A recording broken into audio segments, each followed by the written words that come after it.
Peace, more justice. Peace of law, Infinite. How you doing today? I'm great.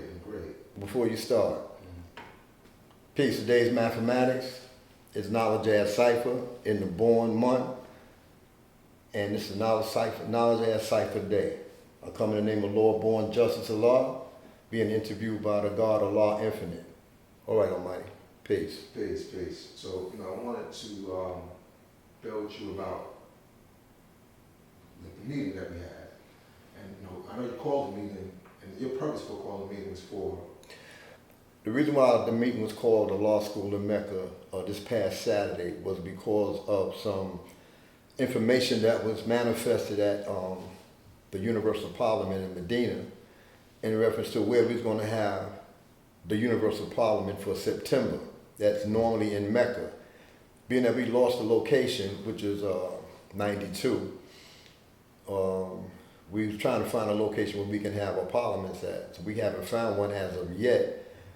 So a couple of brothers took it upon themselves to say, well, being that Mecca didn't have anything, and being that there was something in Medina maybe available, the call went out and said that the Universal Parliament in Mecca is going to be held in Medina at Akbar's.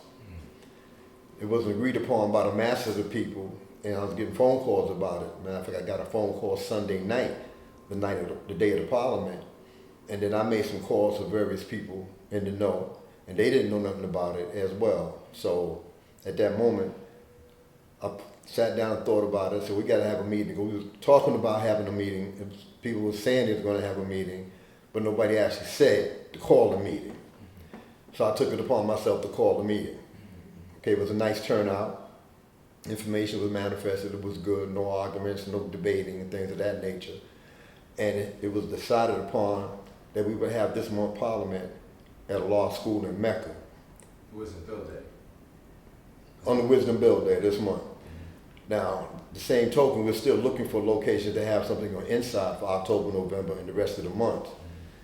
Allah You Justice and myself have went to 2 locations based on some information that Doc Kim had gave us, as far as the children's zone at the Armory. At the Armory. I reached out to the people there and spoke to them and explained to them what we would like to do. Everything was fine except that they don't open on Sunday. The building is shut down on Sunday, so they couldn't make no exceptions. Then later on in the week, Allah You Justice and I went up to a place called Frederick Samuels, which is on 143rd Street, Lenox Avenue. We have thrown a couple of parties in this particular spot, nice space, auditorium, and they don't open on Sunday. So that didn't go well. So some people are under the impression that we're not making no moves to find something and we're just sitting down doing nothing, but that's not the case. We are looking, we have the 2 locations, and we just still got to dig in and find out where we can get something at right now. And I say this, if anybody out there knows somebody that is in the Mecca area that we can rent some space at to have the Parliament, please feel free to reach out to me at bornjustice@gmail.com. Okay, peace. Well, my question is, what is the issue with the Medina location? It's not that it's the issue with the location. The problem was it wasn't communicated properly. So like the way we had this meeting this Saturday, if a meeting was called prior to that knowledge being made manifest, then maybe a decision could have been made collectively, and we could have said, all right, meaning we don't have nothing over here, Akbar's inside, we all agree that we can have it in Akbar, but that wasn't the case. So there's nothing wrong with Akbar. Well, no, the meeting was successful in terms of like saying that we're going to have it on the Wisdom Bill Day, right? But going forward, like being that I don't know. That would have to be or whatever the body decides to do. Right. All minds coming together. This is another reason why it's good for us to come together. So no one person can say we're going to have a spot over there because we're not followers. No, I know. I'm just saying because just think about the option. The option is there. We got 3 options. We got a spot in Pelon that they're looking into as well. So spots are being explored. Nothing is being negated, but going to Akbar's wasn't the final say. Right. but it's not eliminated at all because the weather's going to be changing. It's going to be cold soon. Right, so that, yeah. So under the circumstances, if that's going to be a possibility and we have to be inside and that's the only option that we have, I can't say that. You said it's the only option, like because I'm looking at if it's useful land and it's within. But it's not the only option. That's the whole thing. Right. There are other possibilities out there. Right. So if all the other possibilities say are eliminated by next month, if we don't have a location, and if we have another meeting and it's decided upon to have it in Akbar, then so be it. Right. But it can't be a one-man call and say this is where we're going. No, absolutely not. No, Yes. I'm just thinking like as a default because that is something that's within. But on the flip side, I'm hearing that I haven't been in Akbar in a couple of years, but I'm hearing that it's not up to code, that they got a leak. Certain things not ready. Some things that need to be. Yeah, some things got to get done, and I know that there's a couple of brothers that's talking to the family members. You got some guards on this side that's talking to Akbar's children. There's somebody on this side that's speaking to Akbar's sister. I don't know if they're on the same page, because when it comes down to families in certain situations, they don't always agree on the same thing. So that's supposed to be worked out from the brothers that's dealing with the family, to my knowledge. Now the meeting before that, which was a Saturday before last, I had a meeting with some young guards, and you was included. That meeting was called because I had a couple of bills with a few young brothers at Parliament before last, and I wanted to get them together to hear their views about bringing some kind of energy to a law school in Mecca, to bring some youth programs, being that basically they're already involved with dealing with the youth. And these are the packages that they're basically already been giving out with the show and prove, and they've been giving out stuff at the show and prove last year and the show and prove year before. So being that they're already active, I figured I would speak to them to get an idea, get their view, to see what's on their mind. And so we agreed. They got a call from one of the guards, a law justice. He spoke to everybody that's in his cipher, and they agreed upon to have the meeting on understanding as cipher day. And like I said, we was there, you was there. We had the meeting at a law school on the vending side, in the yard, in the back, Right. so we wouldn't be disturbed by nobody, interfering. The young brothers basically stressed, prior to that meeting, that a lot of older brothers like blocking the youth from stepping up and stepping forward. And we had a conversation saying that you got a program, and the program is just as they already manifested. They was doing something with the youth already. Why not bring that energy to a law school in Mecca? So that meeting went real good. Everybody had input. So we waiting for the input to come back on paper or agreed upon from the body, which was like maybe 12 of us there. Once that's agreed upon, then we'll go to the next step. Now, let me ask you, would you consider a law school in Mecca a public or a private space?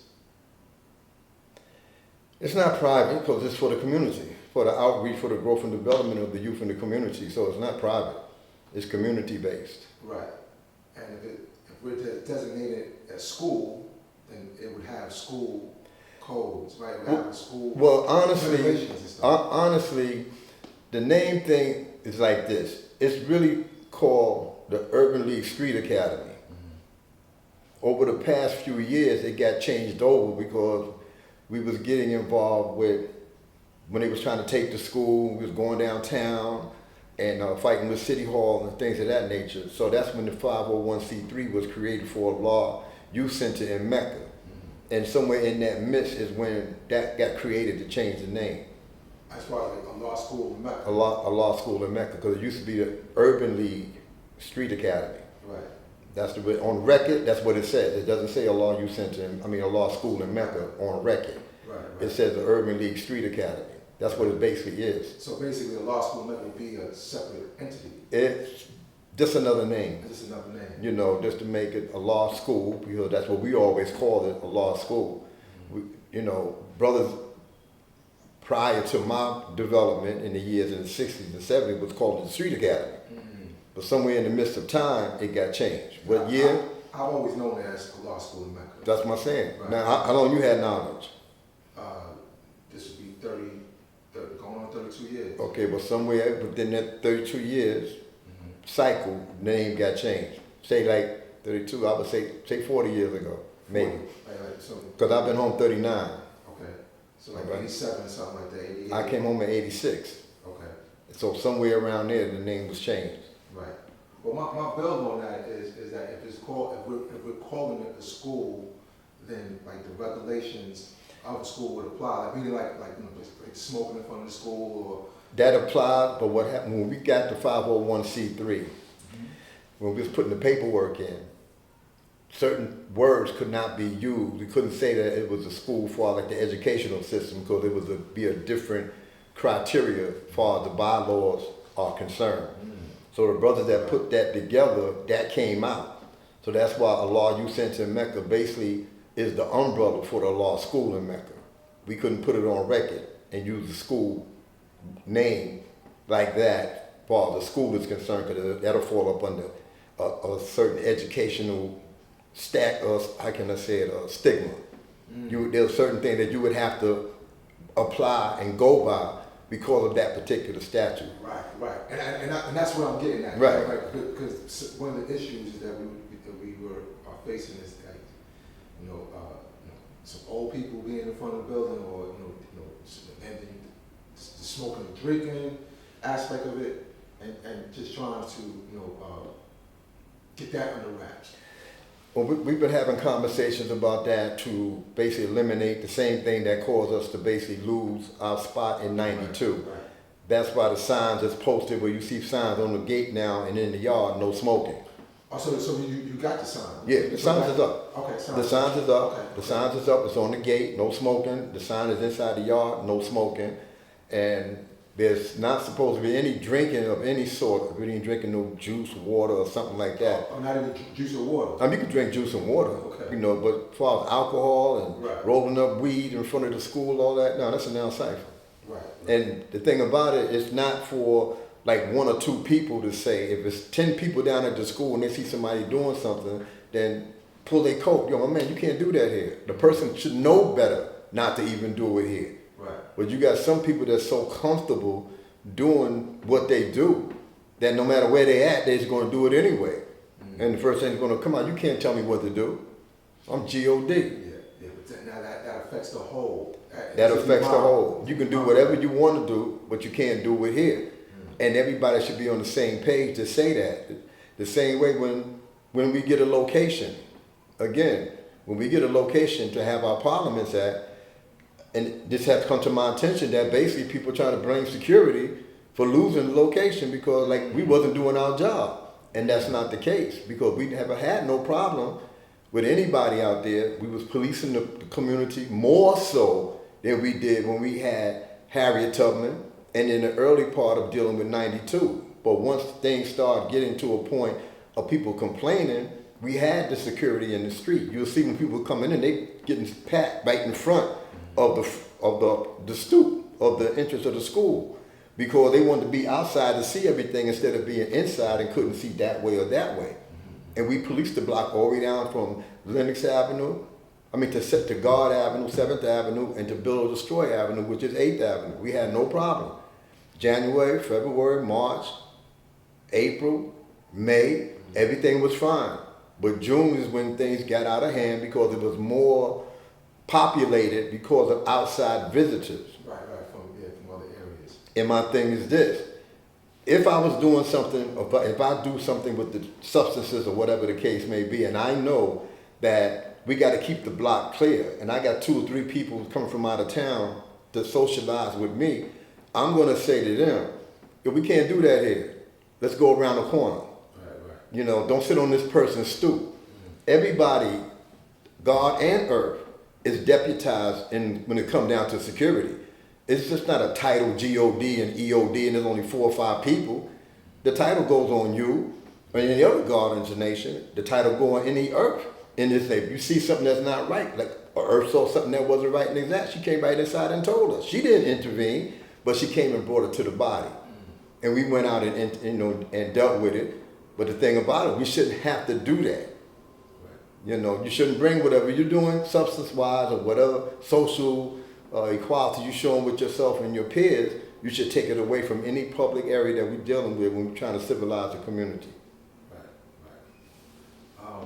Now, in this meeting, this last meeting that you had, That we had.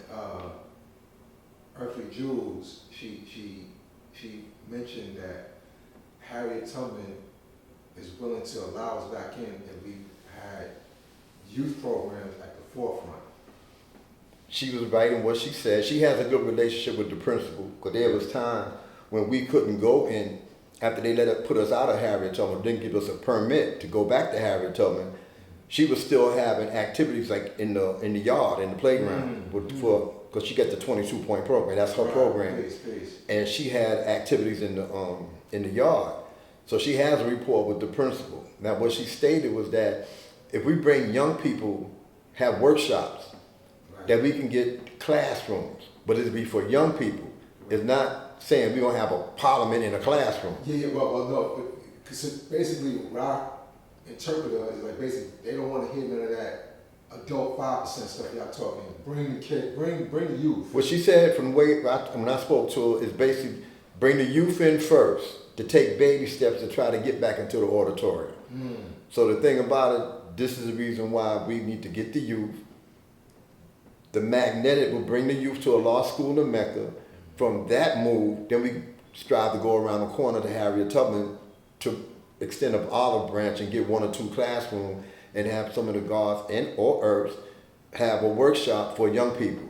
That'll be a beginning until we get to a point where I would think that the principal see that we're in good standings or we're doing what we're supposed to do, or we're gonna be bringing more young people into the auditorium than older people. There's a possibility, based on what Earthly Jewel was saying, that we can be able to get Harriet Tubman back. As a law, you just pointed out, like you have the script program. That's something that you can use for that, right? If you got the people that can maintain it. See, the thing about it, we got people that have programs, but we don't have people to run the programs. And that's what the sisters want in terms of the script writing. Oh, okay, that's that sister. Yeah, that's a class if she's available to do it. So you gotta see the people availability. Right. You know, but if that's the case and they can do that with the script writing, that'll be a start. Because I know on Saturdays, they have script writing classes at the law school in Mecca, where normally we have like maybe 6 to 7 young people in the computer lab interacting with the sister, learning how to write script, since they're not doing it in the public education system anymore. Right. And then you also have the guard Rashawn who does the boxing class. You got the boxing on Sunday, so that's something else to keep them activated. Right. And I think with that, that wouldn't be a classroom setting. That would be more like a gymnasium setting. That situation would cause to have liability insurance. This is what we had to go through to get the gym back in '92, because they had stopped us from using the gym. Right. They wasn't going to issue us no permit to use the gym because they wanted us to get another insurance. We already had liability insurance, but they wanted us to have umbrella insurance, and umbrella insurance is more universal. It covers everything on top of the liability. It covers everything. We ended up getting it. Doc Kim and Rashawn, they got together. The Law Youth Center Mecca put the policy in the Law Youth Center Mecca names. That's how we did the paperwork. And the guards would pay the premium, I think quarterly, if I'm correct. They would pay the premium quarterly. Come out of the Law Youth Center Mecca account, they would give us the money, and we'll keep it rolling like that. But that right now has been canceled because we don't have nobody, no gym to take the children to. We're not in '92. And they'll still take the money out the account because it's automatic. So we had to put a block on that. They just did it. Wow. They just did it. So we're in the process now of getting that money retrieved back to the account. When I did the City of Guards, I was told that the capacity for the yard is like 400 people. Is that correct? I can't say, because when you deal with capacity, occupancy, you got to deal with square footage. And I haven't really went and found out exactly what the square footage is of the yard compared to what's the capacity of occupants that can be there. Right. Some people just looked at it and said, oh, it'll hold 300 to 400 people. That's what they say. But if you're going to buy city standards, you have to go by the square footage. Right. I mean, you would have to go from fence to fence and wall to wall, or fence to fence, wall to wall. Right. To come up with a number. Right. When we were doing the event, fire department showed up. Yeah, that's what I'm saying. You got occupancy. Right. But we were nowhere near capacity, so they just came from Detroit to show. Right. You know what I'm saying? But I'm just curious about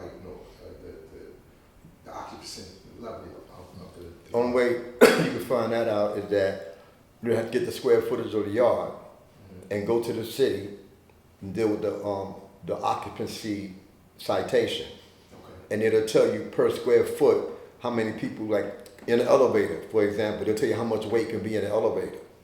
How many people could be in an elevator based on the weight. So maybe only 6 people can be in an elevator at a time. Right. Anything over 6, like going to 7 and 8, it could cause the elevator to strain, as far as being used. So the city ordinance to go for the occupancy, and it'll tell you basically, per square footage, what could be the area that people can be in. Do you know the occupancy limitation for law school itself? No, I don't. Because like I said, then that's something I can look into, because we would have to put up the occupancy, how many people could be here at a time. Right. Especially if we're going to have whole parliaments, we need to. Well, my thing is this. At least that in the next parliament. I'm thinking the parliament's going to be in the yard. I'm not thinking the parliament's going to be in the school. No, but there'll be people coming in and out of school. Yeah, coming in and out. But So, the main base of the parliament is going to be in the yard, like we used to have when we had COVID. And then also it'll be on Facebook, because the law of mathematics puts it on Facebook, so people who can't make it to Mecca can be able to see it online. Right. We already have a security plan in place. We know what to do in case of a fire. We got egresses. We got the back door. You got the front to come in. You got the back door in case of emergency. Then you have 3 areas of egress to get out. You have the gate from the front on the vendor side, the gate on the back on the vendor side, the gate going to the yard coming out to the street on the street side. So you got 3 areas of what's called egress in case of emergency. Now, there's the question of the 99-year lease and the deeds. I mean, is there any? What's the sign? That's a conversation that I think Tamari spoke about at the Parliament. Okay. I think that would be the question best, ask to them. They better qualify to give you more detail than that. I don't want to sporadically say this and say that, and I'm not on point. Right. But I know they are in the works, and all mine should be one, as far as the revitalization of a law school is concerned. They still got the thing which is called Fish Fry, where on Fridays they get together, people can call in, they can donate, and they be raising money that way. I think that some of the information was put on your page, if I'm correct, The spot fund. Yes. There you go. Yes, So yes, that yes, right there yes. negates, that goes right to the revitalization of a law school. Right. Okay. Now you have experience with the 501c3. You had the positive C. That's a 501c3. That's 2. I got one, and the school has one. Right. So the question would be accepting, because there's certain rules and regulations dealing with the 501c3. Correct. Right. Does that will that compromise, like the city giving these incentives compromise some of our cultural tenets? If the city gave us money or donation, Money no, or even like incentives.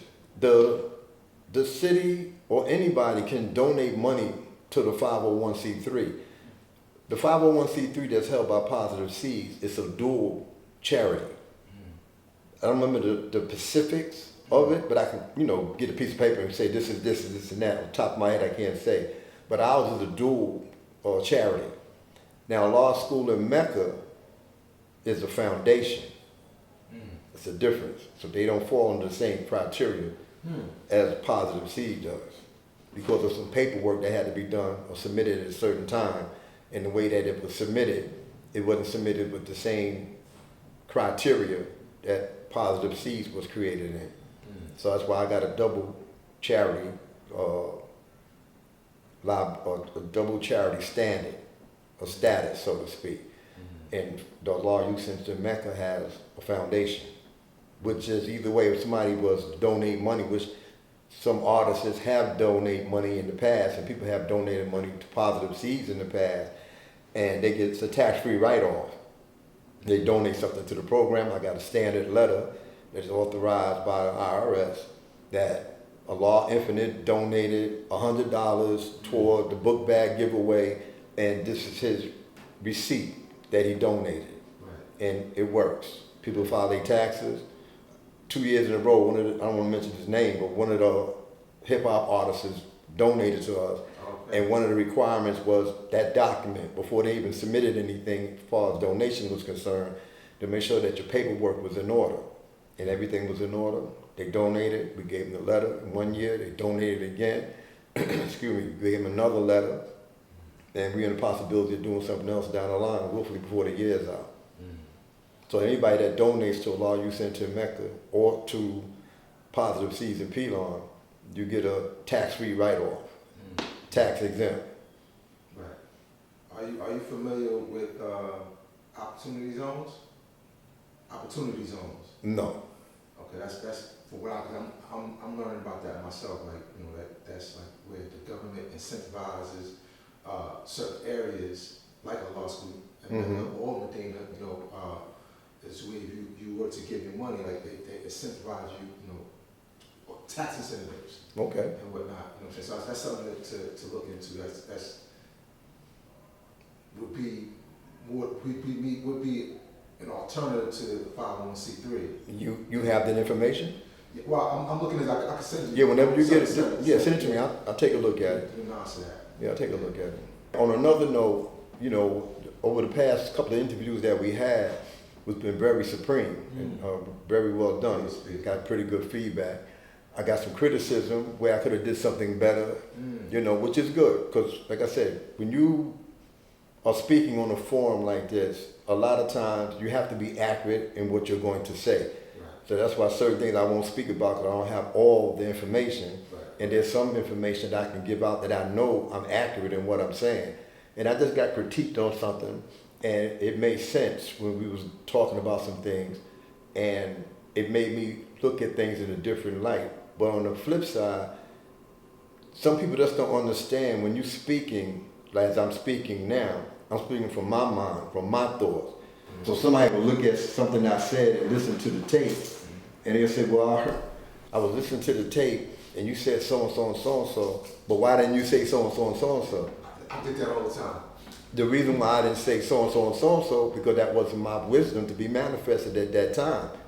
So it's good that you said what you said and you like what you saw that was missing. Maybe that's something I can put in my itinerary for another day. But I'm glad that, excuse me, I'm glad that you listened to the interview. That's my giveaway on all that. At least you're listening.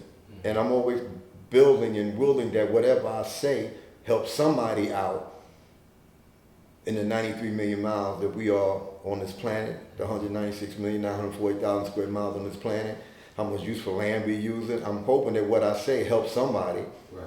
A lot of people have emailed me from that interview. From the interview. One brother emailed me in reference to Najee. I was speaking about Najee at one time, and he was reaching out trying to, matter of fact, he looked at your page, and he wanted to know anybody that was taught by Najee to reach out to him because he's one of Najee's fruit as well, and he wanted to collaborate. And from the interview, he emailed me, and we built through emails back and forth for a while. Also, there's a civilized woman who reached out to me and said she knows how to write grants, and she's willing to write a grant for Law Youth Center in Mecca and Positive Seeds in Pelon, because I told her we're entwined together, non-profits support each other. It's called networking. So if I was to get a certain amount of money, I can donate a certain amount of money to a Law Youth Center in Mecca. And the Law Youth Center in Mecca gets a certain amount of money, they can donate it to my organization, and it's networking. I can deal with certain politicians in the area that have what is called discretionary funds, that they'll give money to nonprofits if it fits in their discretion. You know, so I'm working on the politicians in my area now to see what can be done as far as giving some discretionary funds to Positive Seeds since I'm right here in Pelon. And one of the goals to go back a couple of weeks ago, we did a book bag giveaway where we gave away school supplies. Same day that we told you, I'm saying Cycle Day. The same, was it the same I day? think it was this. No, this was on the Thursday. We did this on the Thursday. Okay. Right, we did it on Thursday, and we gave out at least 120 book bag supplies. We ran out of book bags, so we just gave out stacks of school supplies by hand. At least 40 more people came. So we're talking about like 160 people. The line was running around the corner. Right. The ice cream trucks was free for the children. The ices was free for the children and adults, but basically the children first. And out of that collaboration with the people in my community, we decided that we're going to get together and have a meeting, and we're going to give out turkeys for Thanksgiving. So that's one thing we're going to be working on. You're going to give out turkeys from where? From this location. This location. Yeah, we're going to do it from here. In Pelon. So we're going to see how that works out. I'll keep you abreast of that. That's peace. So that's networking. One of the things that I've learned, all the work that I put in the nation, now it's time to put more work in my community. Because you walked around with me in my community, you see the respect that I get from the children and from the people. So now it's more abundant. Since we did the book bag drive, when I tell you adults was grateful, it's that you know how you helped me out, man. I really appreciate y'all doing a good thing. If I could do anything. As a matter of fact, the lady gave me some uniforms that still got tags on it. I just haven't had a chance to go through it to see if any children in the community that need uniforms, school uniforms, still got the tag on it. She said, hey, since we gave her children, her grandchildren, school supplies, she came back down with a shopping bag. That might be the bag there, I'm not sure. Okay. But there's a bag full of uniforms that still got the tags on. So I got to open it up, look at it, and then go through the neighborhood to find out what school around here the children use the uniform and give it to them. Right, that's big. Speaking of the criticism that we get from like these interviews and whatnot, I want to note that you being somebody at a law school in Mecca, that's why I sit down and build you, because you come and you're active at a law school. However, there are people who may not be at law school who are also contributing members of this nation and add on to a law school in Mecca. They just may not be actively there all the time. You know what I'm saying? So I just want to give them acknowledgement as well. And that we are a large nation, and a lot of us have these concerns about a law school in Mecca and are doing a lot of positive things for a law school in Mecca. Well, we got a lot of brothers and sisters that basically add on to help out with the support of a law school in Mecca. God Supreme is one of them. Black Sea Sham God is another one. Allah Freedom is another one. You Allah from Pelon is another one. Allah Reality is another one. Divine Prince, Father Unique Supreme Allah, the IT God I call him. Allah You Justice with the Office of Culture and Management, his team. And then you have people like Positive Force out of New Jersey. You got Supreme Elevation out of Newark. You have King Civilize and Allah Shandu and the brother that passed away, Supreme Justice Born, that contributes to a law school. You have the Earths. There's a lot. We have a whole nation. Right, we got a whole nation, but I like to pinpoint like Absolute Intelligence, Earthly Embrace, Mecca, Earth, Jakisha, Earth, Queen Tanetta, I think her name is Magnetic, something. Yeah. Her, she and her family, basically her family, and Earthly Embrace. Jules. No, Earthly Jewels, but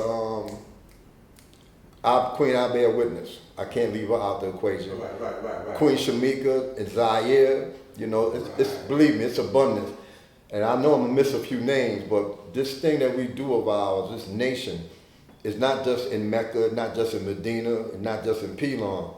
It's basically all over the planet Earth. Because I was just building with some people from the Dominican Republic. One of the brothers that used to be on GOD was driving for the soccer, when they had the soccer thing up here. He was a driver and he came by the school.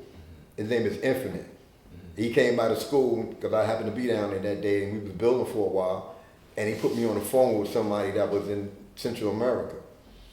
But the guy couldn't speak English, so the guy had us on FaceTime, and he was translating, because the Infinite had spoke to him about who I was, and the brother was so humble in Central America. It was like, he couldn't believe it. You know, it was a big thing to them, for him to be reaching out to somebody that's in Mecca, and the brother that was teaching him is here with Mecca, and I just happened to be one of the brothers that he was talking about, how he was on GOD, how he got trained, and things of that nature.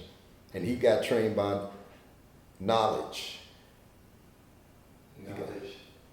Knowledge Eternal. Oh, Knowledge Eternal, that's my man. Knowledge Eternal.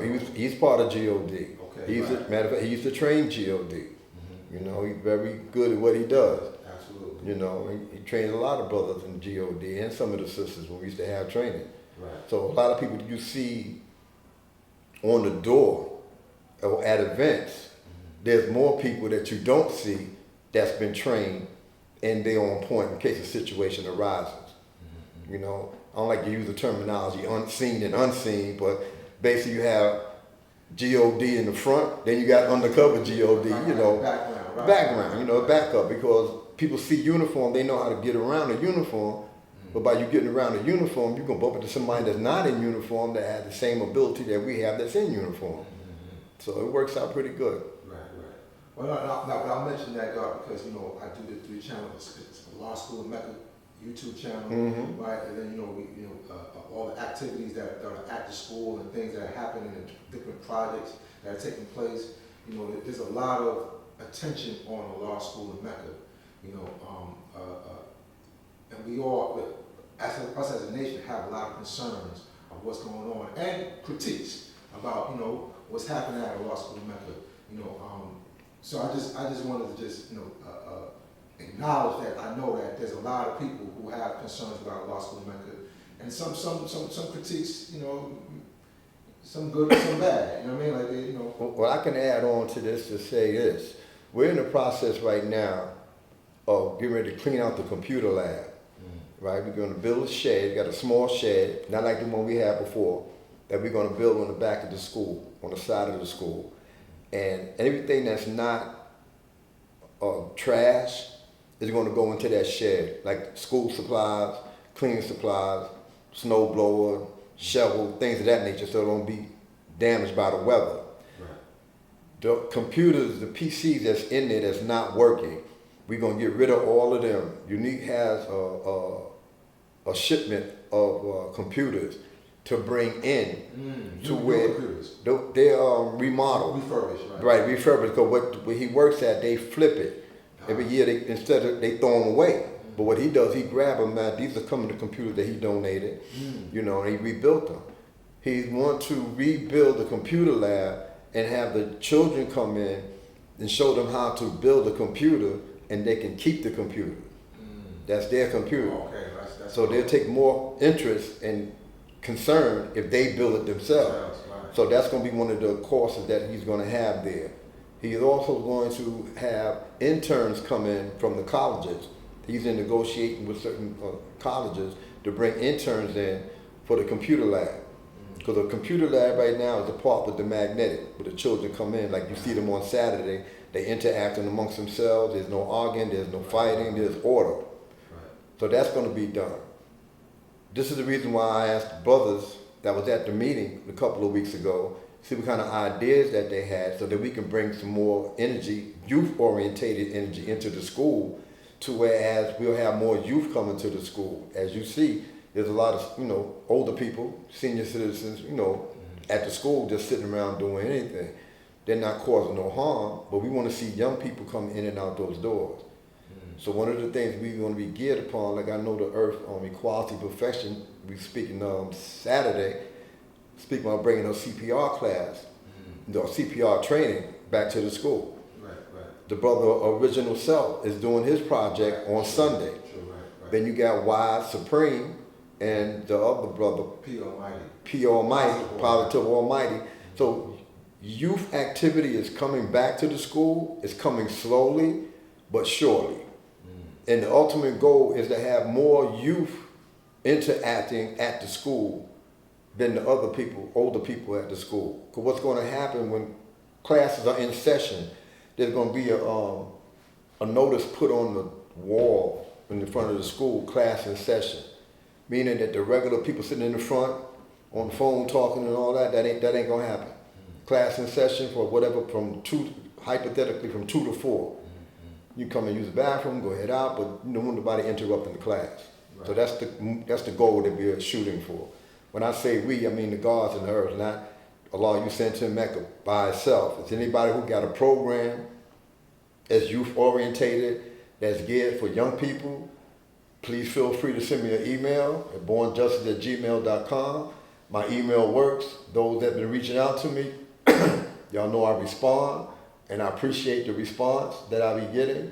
Just keep it coming. Peace.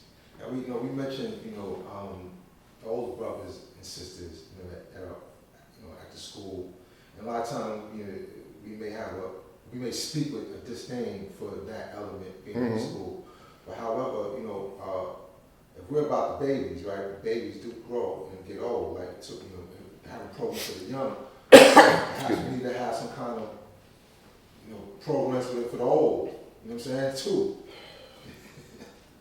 I agree with you on that. I would think the first part of the program, for the senior citizens are concerned, will be the computer lab. A lot of the brothers my age don't know how to use computers. The computer lab would be the priority for the babies. Well, it'd be a priority for the senior citizens. A lot of them don't know how to do. Got to do your resume. Got to look for a job. That'll be a start. You see what I'm saying? Now, they do have I don't know, it was AA, I think, at the school for brothers and sisters that went through, drugs transition and things of that nature. They have that day on Wednesday, and that's working for some people because they come when I be down there. Sometimes I see them there. It's working. I don't know what else can be. The only other thing that I think that can be available for older brothers, maybe resources to be able to point them in the direction where they can get some help. It's called like being an advocate. Some brothers can't read properly, they don't understand certain things, or they won't go to the doctor, or they won't go to social services, they won't get their ID or driver's license. They may need somebody to go with them. It's like being an advocate. That's something that can be set up in a law school. Right. And that's something that we're working on. We just got to put the missing pieces to the puzzle. As a matter of fact, I got a phone call the other day that there's a person that wants to bring OSHA training to the school free of charge.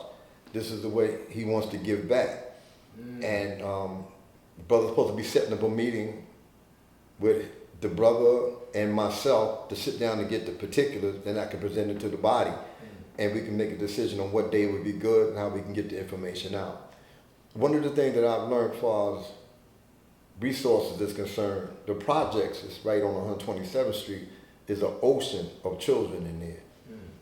And my idea is to get flyers and things made up once we get set programs in place and flood the projects with them. Get to know who's in these projects around the corner. Right. Some brothers are already involved with getting to know the politicians in the area, but we need to know what's in the projects. So we need to set up something and just not just giving out stuff.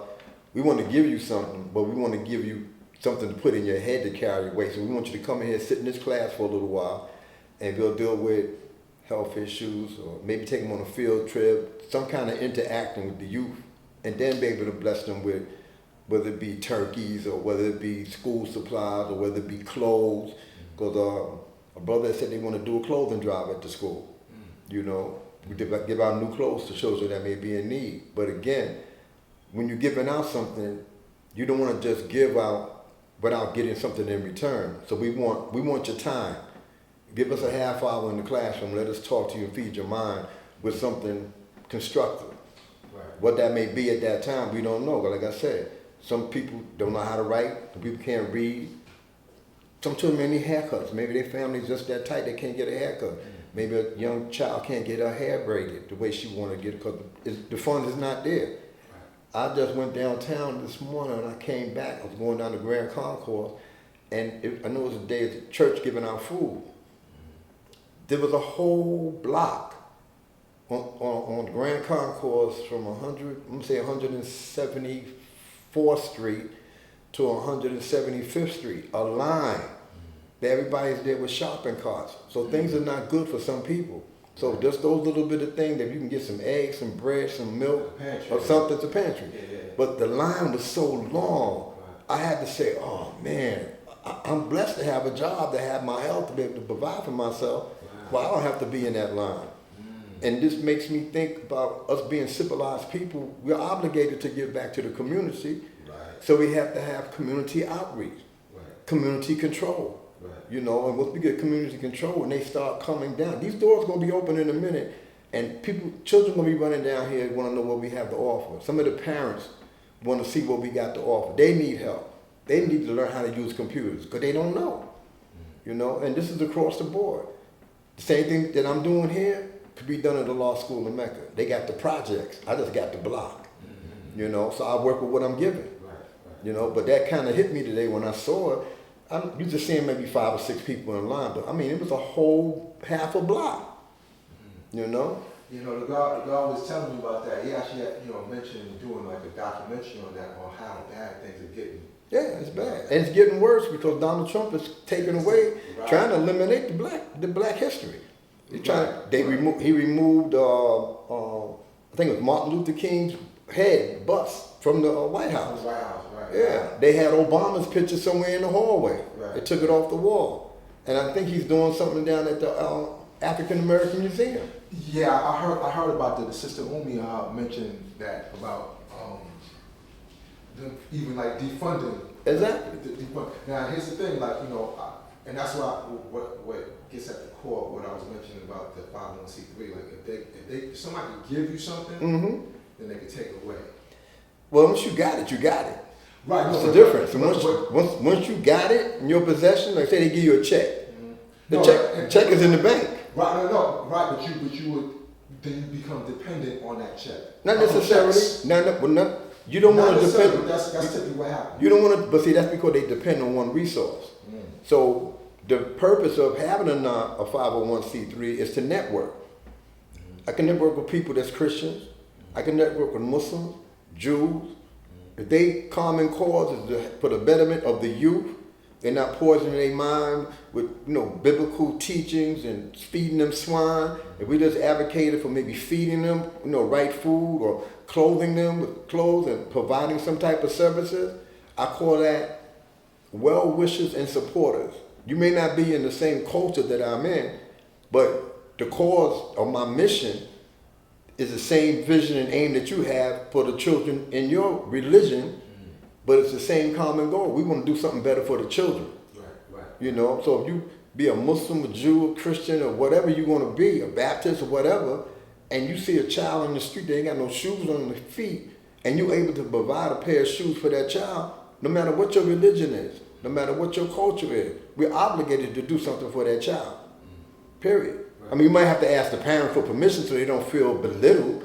But listen, I got an extra, like I was telling you about the school uniform. I know there's a child or children in this block that can use those uniforms. So I just have to open the bag up and see what size they are, take a picture, and when I be moving around, I'll be outside maybe in the morning when they go to school, and I catch the parents when they bring them back and see who got a uniform. Say, listen, I got some uniforms I can give you at the school. Say we did the book bags, I got a few uniforms if you need it. If you need it. If you don't need it, fine. Or somebody that might need it, tell them to come and see me. I want them to see what we're doing here. Right. Well, my bill on that, piece of that, you know what I'm saying? But my bill is like in terms of like Donald Trump, like, and the government providing funding for these things. Well, they cut that off. And now they're taking them back. So now we're like, you're taking away our funding. It's ruining everything. And that's because we become complacent with that kind of. But you can't rely on that one source. That's the problem. That's the network. That's why it's important to network. If you, for example, say you got 5 roads that's giving you support to your program, whatever it may be, and out of those 5, 2 of them is going to drop off. It may affect you to a degree, but you still got 3 other venues that's coming on that's still providing for your particular program.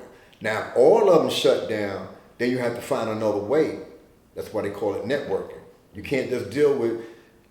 This is why they have charities and tables and bazaars and dinners.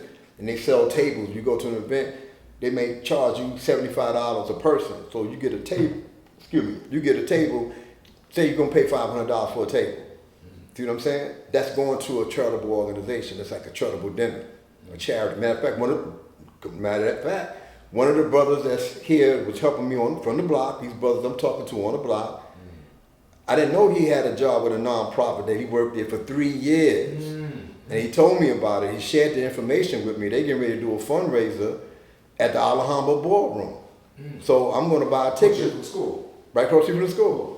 So he sent me the email with the information, but I never, all the years that I've seen him and known him, I known he was a little guy. Now he's about 6'2". And we just happened to be here with the book bag giveaway with the neighborhood guys on the block, you know. And we got down and talked, and he gave me the information, and that's what I'm saying. He has a nonprofit doing the same thing. This is what nonprofits do. You're supposed to network with people. You can't just be on one corner, and that's where you're locked in at. You want to be on all the corners. You want to move around, deal with all the people. New York City Housing Authority is getting out of housing. They're in such bad debt. They're bringing in other. Come on, NYCHA. NYCHA, yeah. Right. NYCHA is basically stepping back and allowing private companies to come in and. Because it's too much for them.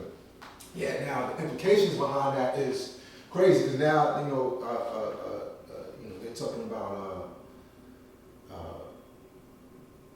recording the calls and whatnot. So you're rating so if you're rating the workers and what they're doing, but the workers can also rate you. Right. You see what I'm saying? As being an employee for a particular person, they're not treating them right, they're underpaid, or they're not getting the right respect due. Right. As far as benefits is concerned, of course, you got to do it across the board to make it worth their while.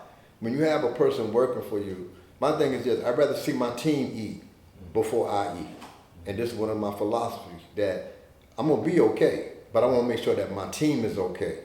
So if somebody on my team is not happy because I wasn't able to give them a plate of food and everybody else is eating and his plate is smaller than everybody, here, take some of mine, you know. And this is the problem with most of these management companies because NYCHA has so many things happen to them. It's excessive work. Excessive. And they can't put it out. They was on the news when people had holes, like you see these holes got healed up, they got busted pipes. And it's been like that for years. And that caused mildew. And from the mildew and the mold, and people start getting sick. Like they had the Legionnaire disease with the water towers. And it was in the zip code of 10027, which is the school area, 10039, which is going uptown, like Harlem Hospital, things of that nature. People was getting infected. And the management company, when you're managing property, you have to have a system in place to whereas every 90 days, I would say, or every quarter, every 4 months, that you need to do a certain maintenance of your water coolers. Just like the sewers in some of the buildings. When I was managing this property here, we know how many times we had to call a sewer company to clean out the drain because it's backing up. So once you see how many times you call a sewer company, it's more feasible to put it on a cycle where you can do it. Okay, we've been calling almost every 90 days, so let's every 60 days, let's. So the information, the data. Yeah. Take that information, and it's called a blast. It maybe cost like $900 or something like that, but they'll put the machine into the drain, and they'll blow it. It's a whole lot of pressure that clears the whole thing out. And because like I said, when you're living in buildings like this, people throw Pampers and Kotexes and things down the toilet. Sometimes underwear slip down the toilet. Sometimes people they don't have strainers in their tub and they washing their underwear in the tub, and when it go down the drain, it clogs all that up and it causes things to back up. You may come in one day and see, waste all over, it's crazy, So you gotta have a system in place to maintain that, to make sure that it don't back up on you. And once you realize from the backup that happened, the sewer backup and the smell and what the damage is done, it's more feasible to put it on a cycle to eliminate, the backup. Well, that's a good part of those systems. But I'm just curious, it's like because I don't live in New York City housing no more. but I come from the New York City Housing Authority, and what's coming in terms of like, you know, how housing is backing up, and with this management company, and what they're doing, how they're implementing certain things, means that, you know, there's a possibility of, you know, our communities turning into like surveillance states. It's like with all the cameras and with all, I mean, you know, there's like you said, at school, there's a necessity for the cameras, but however, it's also like an invasion of privacy in a certain way. Well, it's almost somewhat, all depends where the cameras are positioned at. Like, to give you an example, one of the buildings here with the supers have an apartment in the basement, but you got an apartment. So we're not putting the camera in your apartment. We're putting the camera in the basement. Say this is the basement area. This is not your basement. Your apartment is over there. We're not putting the camera in your basement, in your apartment. We're putting the camera in the basement. So it's a separation from privacy and public. Right, Now, when you're moving around, like in the hallway, I'm not saying they put it in your apartment. No, but they put it in the hallway. So they put it in the hallway They put it in the hallway for your protection only because a lot of robberies, it stands 9 times out of 10, when somebody is robbed, the first thing they go to is the videotaping, the cameras in the area. Right. This camera might be out, that camera may be out, but these other 2 cameras, they zoomed in on the same area and they catch, you know, it has its pros and cons. Now they're using this information to see how many occupants are in your apartment. What they can't really tell, because you got people coming in and out. Right. Unless they have somebody literally say they got you on the surveillance, and that's something different. No, but even something like the changing the locks, like doing the electronic locks. So now, how many people are coming in and out your apartment? There's just so many different ways that But they don't really, from my observation, being in management here, they don't have it monitored to whereas they tell how many times your door open or close. I'm not saying it can't be done. Maybe certain management companies will have that kind of money, but they would have to have somebody monitor it to be able to get that data. Like we had a hallway. AI is going to monitor it. I mean, AI is going to pick up that data. Well, that's what I'm saying. They got to have somebody monitor. We had a building down the block here. Children used to hang out in the mailbox areas, 2 sides to the building. It's the right side, left side, and it's the lobby right here. They used to congregate right there in the lobby. People couldn't get into the building. So they put cameras there. They zoomed in and found out who was there.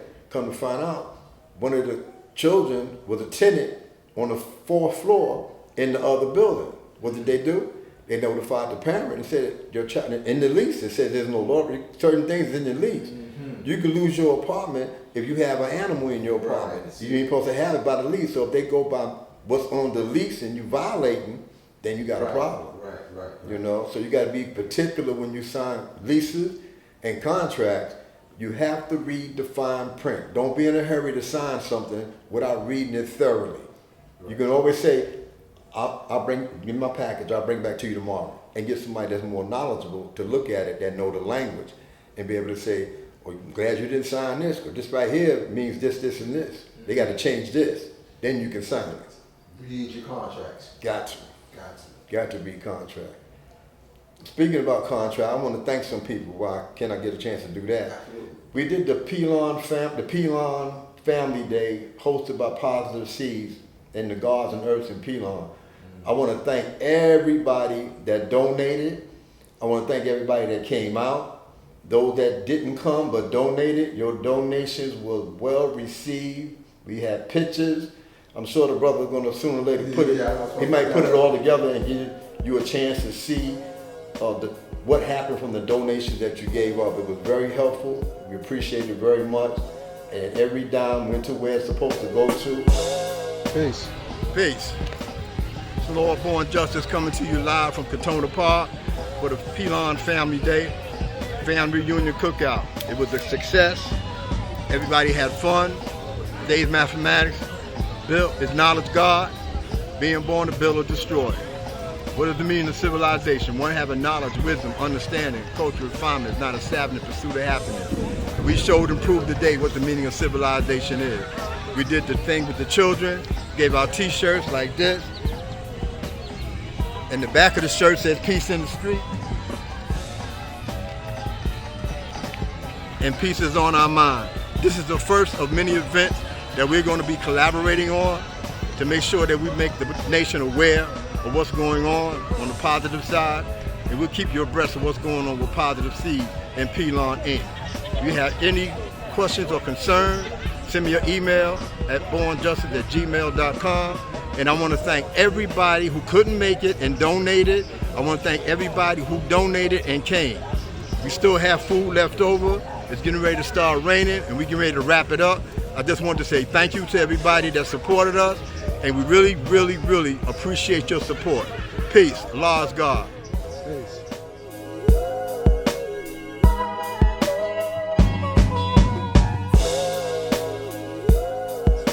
INFMEGA did this. And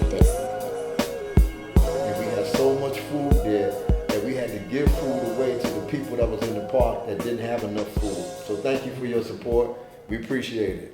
That was a good turnout, man. You know, me and my family, we enjoyed. We had a great time. Everybody had no arguments, there was no problems. It was like hot fun in the summertime. And we'll be doing it again. So thank you for your support. I appreciate it.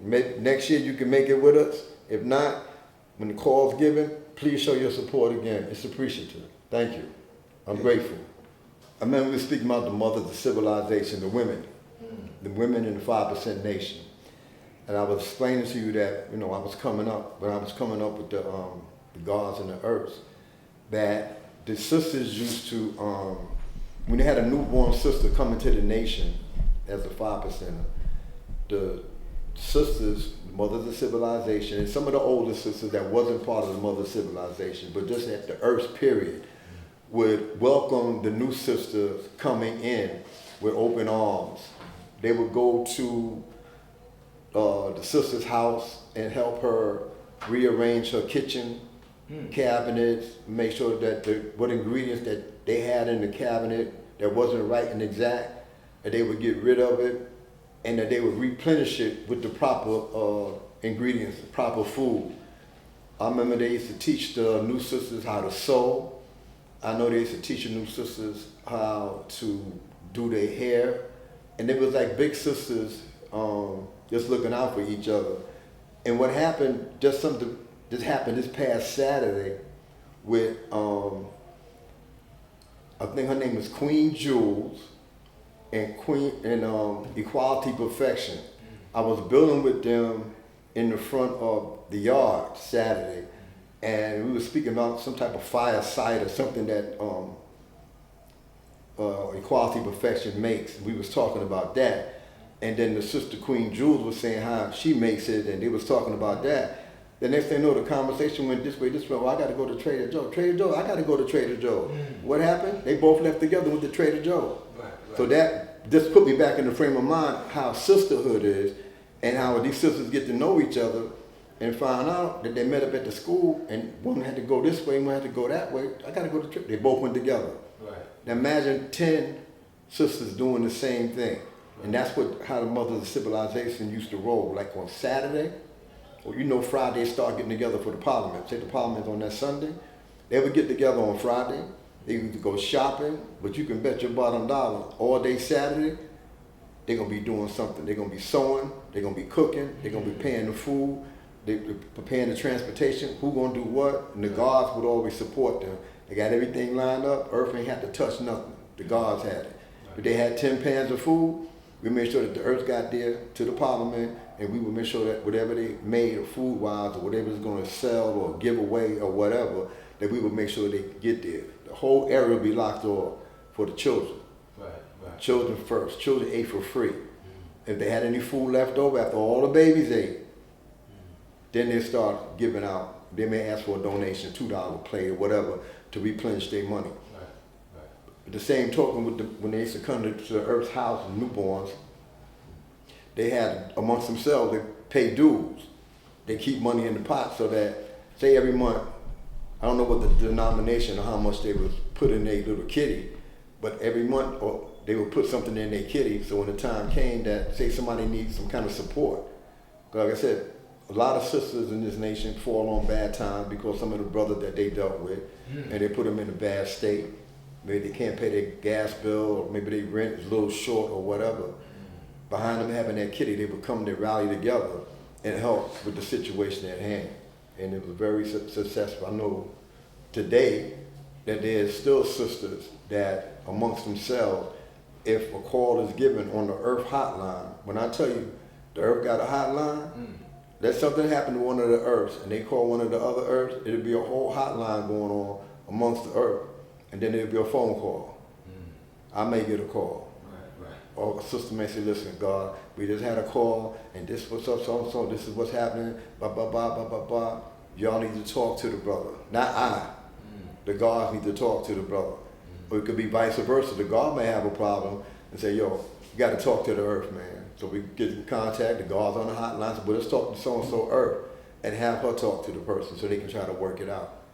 You know, having knowledge of yourself is a wonderful thing, but having understanding of the knowledge of yourself is a greater thing.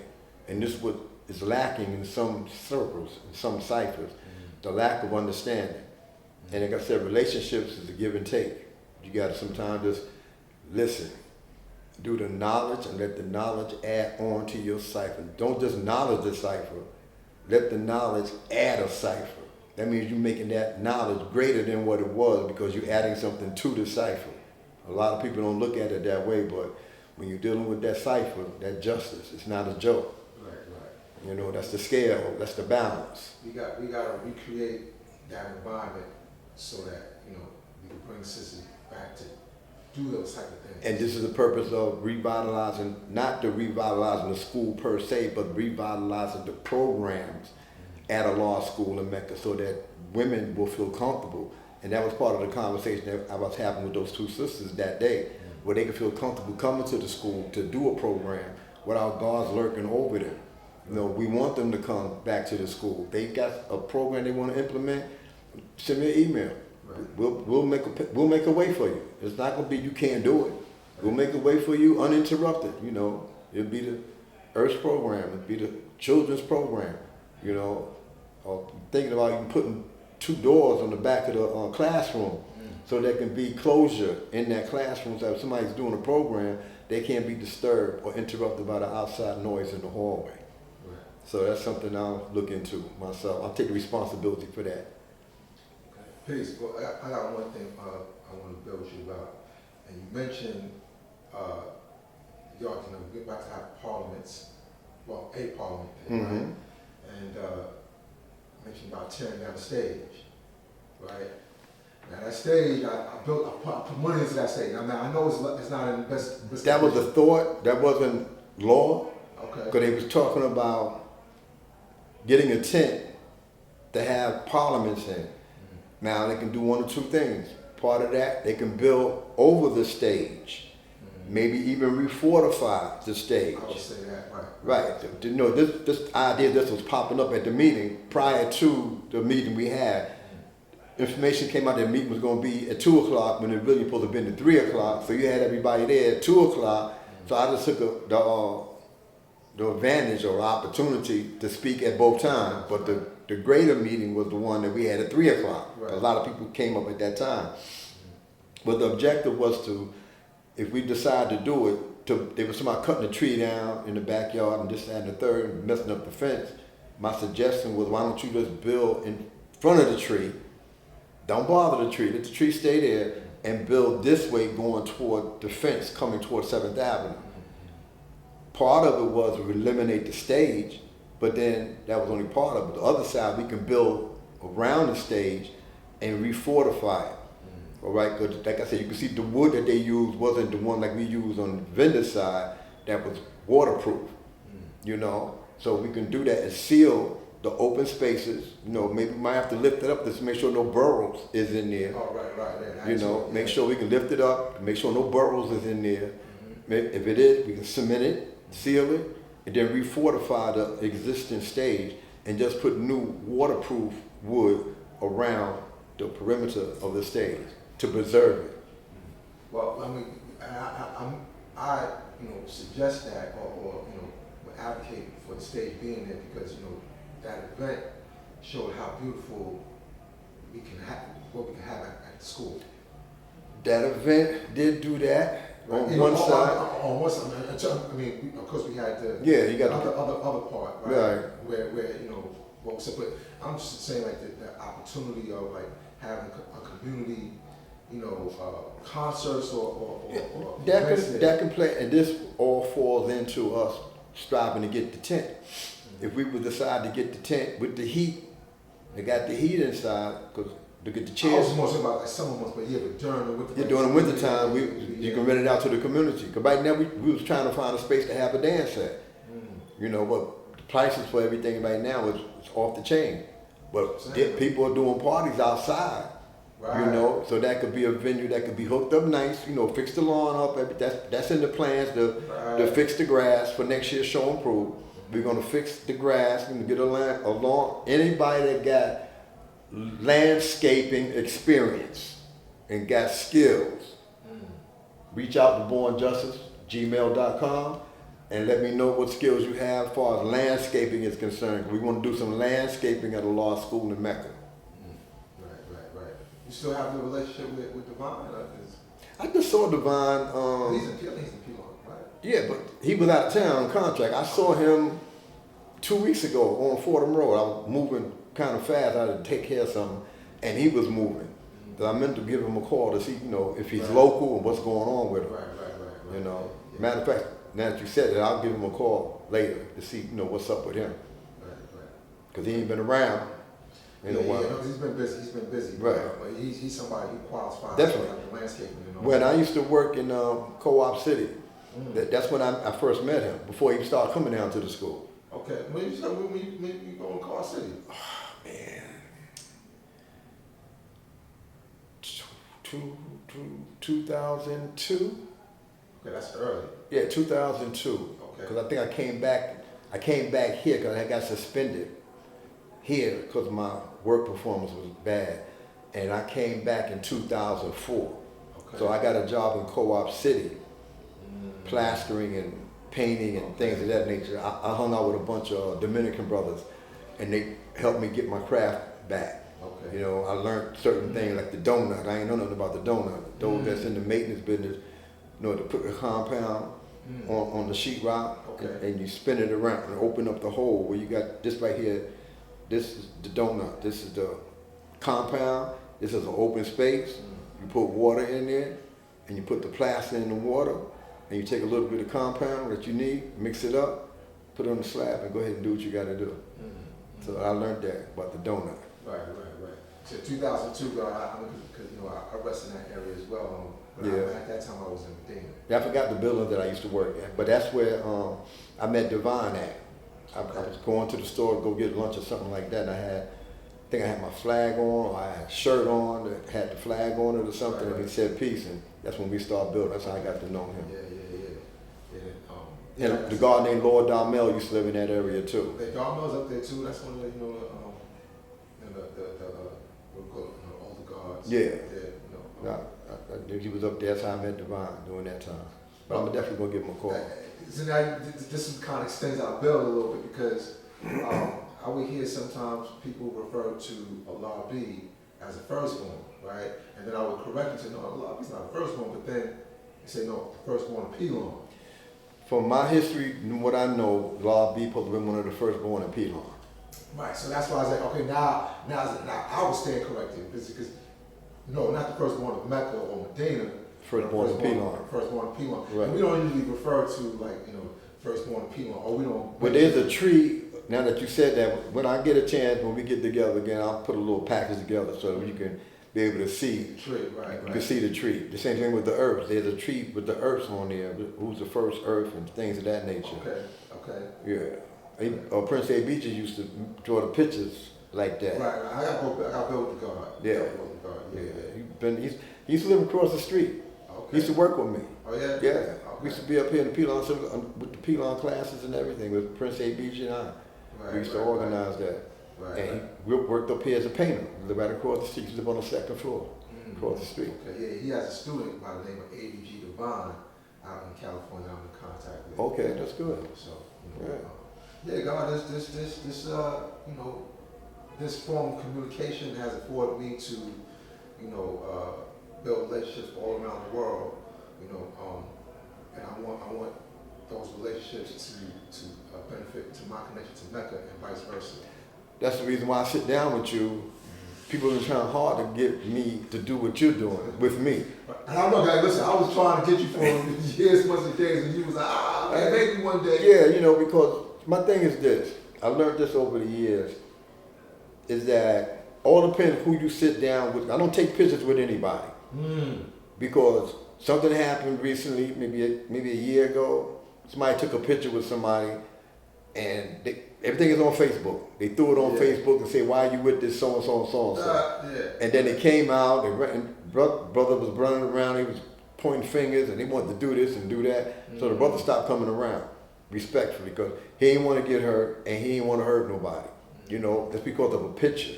Instead of getting the history or whatever is situation with him, you can't just jump the gun and not know all the facts. People don't know all the facts about certain circumstances, and they run and jump the gun.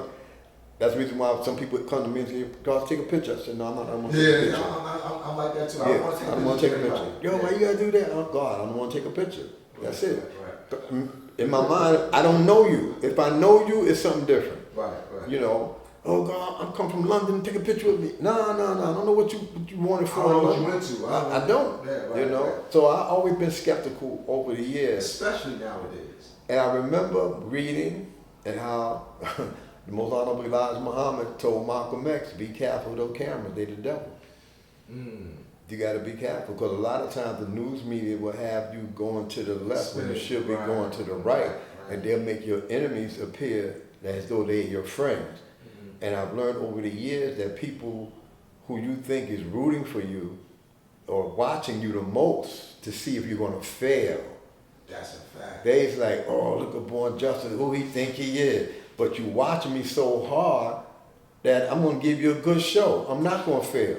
I want you to get your popcorn, get your juice or whatever you drink, and sit back and watch the show. I'm not doing nothing that I'm not supposed to be doing. Right. And this is one of the things that I pride myself on striving to be as righteous as I possibly can. That's just me. I don't want to take nothing that's not mine. And I remember years ago, Prince had told me, he said, "God, when you do things right and you righteous and you giving out equality, equality is like a magnet. People that you're saving their lives, you're giving them knowledge. They're grateful for the knowledge that you're giving them because you helped them save their lives. You changed my life when you said," to give you an example, a lot of people take the terminology knowledge to born. I think I said this to you one time before, but I broke something out. I'm going to send it to you later. You have a tendency, people have a tendency to say, "I'm going to take something from knowledge to born, then from born back to knowledge." That's good when you manifest it that way, but you have to look at the 7 stages in between the knowledge and the born. You got to go through the wisdom stage, the understanding stage, culture of freedom, power refinement, Allah, God, or God, build or destroy. You got to go and get, there you go, inequality. Now, each degree that you're going through is a degree within itself. It don't happen like 1, 2, 3. You may get stuck in the second degree, which is the wisdom principle, trials and tribulation.